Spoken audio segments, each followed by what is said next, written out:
Como é que você ganha a vida? Essa pergunta é muito feita. Como é que você ganha a vida? Qual que é o teu jeito de ganhar a vida? E eu estou usando aqui a expressão em duplo sentido. Isto é, como é que você ganha a vida no sentido de como é que você obtém teu meio de sustento. Mas há uma segunda maneira de pensar isso. Como é que você faz para que a tua vida não seja perdida? Eu gosto mesmo de lembrar o quanto que é impactante algo que está num dos evangelhos. Para uma pessoa aqui entre nós que tem algum acesso à Bíblia dos cristãos, já deve ter notado, os cristãos têm 4 relatos oficiais sobre a vida de Jesus de Nazaré, que são chamados de evangelhos. Os evangelhos canônicos são 4 deles, 3 deles são sinóticos, isto é, eles contam uma história paralela, que é o evangelho de Mateus, de Lucas, e de Marcos, e um não é sinótico, que é o evangelho de João. Mas, no evangelho de Marcos, tem uma expressão, e tanto faz se você tem religião ou não, porque essa é uma escolha tua, tanto faz se é cristão ou cristã, essa é uma escolha tua, você pode ter ou não ter, mas há algumas formas de aconselhamento que nos servem. No Evangelho de Marcos, há ali o registro de uma fala que ele atribui, claro, a Jesus de Nazaré, que está ali no capítulo 8º, em que Marcos escreveu uma das frases que mais me perturba, no bom sentido. Que há coisas que nos perturbam no mau sentido. Há coisas que nos perturbam e nos fazem ficar chateados, tristes. E há algumas coisas que nos perturbam fazendo com que a gente pense, reflita, medite. E ali no Evangelho de Marcos, no capítulo 8º, ele escreveu, citando, segundo ele, Jesus: de nada adianta a uma pessoa ganhar o mundo se ela perder sua alma. Aliás, o texto original é: de nada adianta a um homem ganhar o mundo se ele perder sua alma. Em outras palavras, de nada adianta você ter tudo se a tua identidade, tua autenticidade, teu propósito, isto é, tua verdade, ela vai por terra, ela desaba, ela é esmagada. Essa frase vale pensar, porque essa frase nos coloca um impositivo, nos coloca algo que a gente chama em filosofia de imperativo, que é nós entendermos que o propósito, sendo benéfico, sendo algo legítimo, sendo decente naquilo que fazemos, ele nos dá vida em vez de tirá-la ou diminuí-la. De nada adianta uma pessoa ganhar o mundo se ela perder sua alma. Isto é, se ela for devorada por aquilo que pode ser a ganância, pode ser o egoísmo, pode ser a arrogância, pode ser o desvario. Por isso, eu gosto e vou fazer essa pergunta aqui agora, não para você responder ou para eu responder, mas para nós pensarmos. Como é que você ganha a vida? Essa pergunta é muito feita. Como é que você ganha a vida? Qual que é o teu jeito de ganhar a vida? E eu estou usando aqui a expressão em duplo sentido.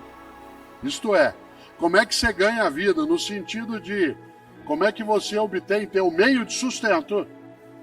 Mas há uma segunda maneira de pensar isso. Como é que você faz para que a tua vida não seja perdida? Isto é, para que ela não seja demolida, erodida por aquilo que é a pequenez, a tolice, a redução. Como é que você ganha a vida? Há pessoas que ganham a vida cuidando de vida. Há pessoas que ganham a vida encantando a vida. E essas ganham a vida nos 2 sentidos, de modo muito mais denso. Há pessoas que ganham a vida apenas no sentido material, do sustento econômico, do acúmulo de patrimônio, que não é ilegítimo se agregado à ideia de ganhar a vida no outro modo que eu aqui lembrava. Uma pessoa que ganha a vida, ou seja, que não a perde, não a desperdiça, não faz com que ela se esvaia, é uma pessoa marcada por uma grande decisão. Ter uma vida com propósito, ter um trabalho com propósito. Uma das frases mais curiosas que eu ouço no mundo das empresas, ou no mundo do trabalho em geral, é uma que eu vou dizer agora. Quando a pessoa vira e diz assim, olha, eu adoro o meu trabalho, mas eu detesto o meu emprego. Eu adoro o que eu faço, mas eu detesto o meu emprego, isto é, o lugar, o modo de ação, aquilo que é necessário que se tenha como convivência. E você tem também o outro modo. É assim, eu adoro o meu emprego, mas eu detesto o meu trabalho. Ou seja, gosto de ali estar, gosto daquela convivência, mas aquilo que faço não me realiza. Uma das coisas mais bonitas, e eu gosto de fazer isso, há um livro que dá título a esta reflexão, chamado Por que Fazemos o que Fazemos? E ele trata disso, né, que eu estou aqui dizendo agora. Ele não é o único. Houve uma época em que, ao término de uma atividade, não era tanta gente, havia uma sessão de autógrafos. Hoje a gente não consegue mais fazê-lo pelo número de pessoas e também pela necessidade de proteção nossa em relação a algumas das coisas que nos circundam. Mas hoje há um outro modo, que eu não chamo mais de autógrafo, eu chamo de fotógrafo. Né? O que é isso?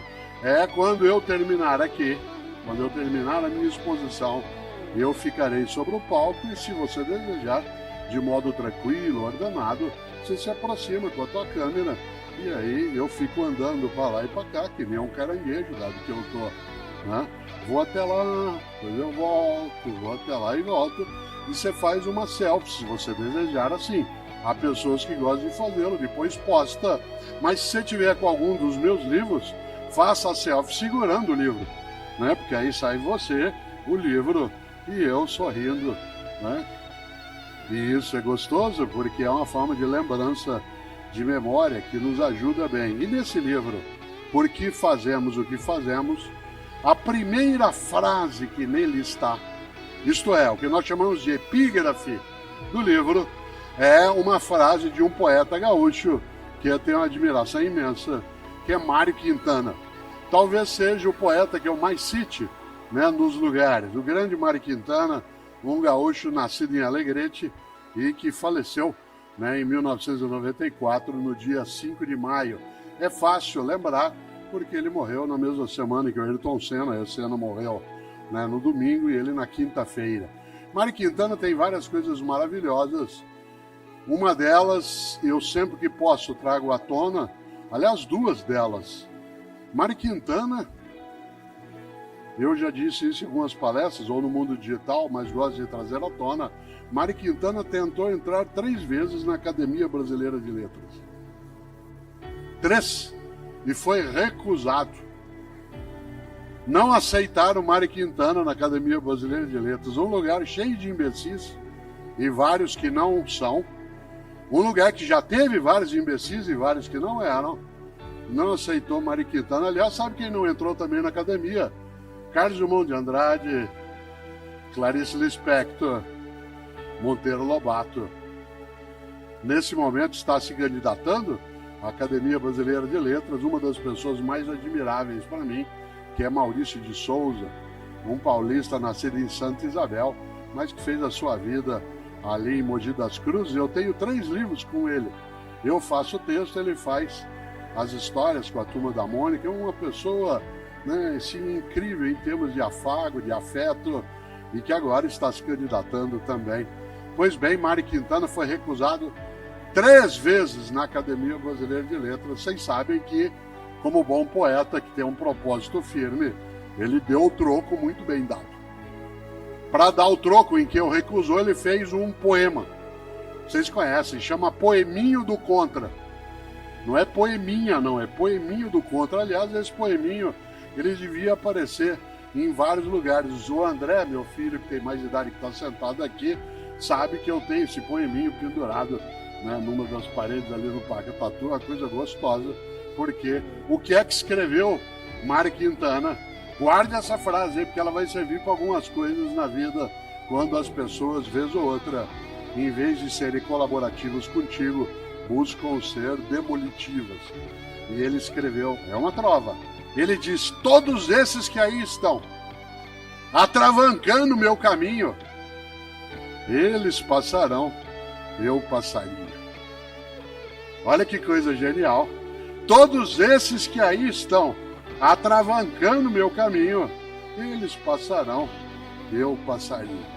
Parece frase de para-choque de caminhão no Paraná. E eu sempre penso isso em relação a algumas coisas na vida, e algumas pessoas têm para-choque de caminhão que é assim, na subida você me aperta, na descida nós acerta. Na subida você me aperta, na descida nós acerta. Olha que coisa boa. Mari Quintana tem uma outra trova que quase eu a disse, porque ela aparece como epígrafe do livro, né, que eu mencionei, o Porquê Fazemos o que Fazemos. E essa trova diz, um dia pronto, me acabo, seja o que tem de ser, morrer que me importa, o diabo é deixar de viver. Olha que inteligência, um dia pronto me acabo, seja o que tem de ser, morrer que me importa, o diabo, o horror é deixar de viver. E deixar de viver não é apenas perecer o corpo. Deixar de viver é morrer tua dignidade, tua esperança, teu desejo, teu afeto, tua amizade. É ter uma vida a qual falta graça. Quando eu penso em vida, trabalho e propósito, eu acho que para que a nossa vida não seja uma vida banal, fútil, uma vida sem sentido, é preciso que o nosso propósito seja, antes de mais nada, o de deixar nossa vida e a vida de outras pessoas conosco mais cheia de graça.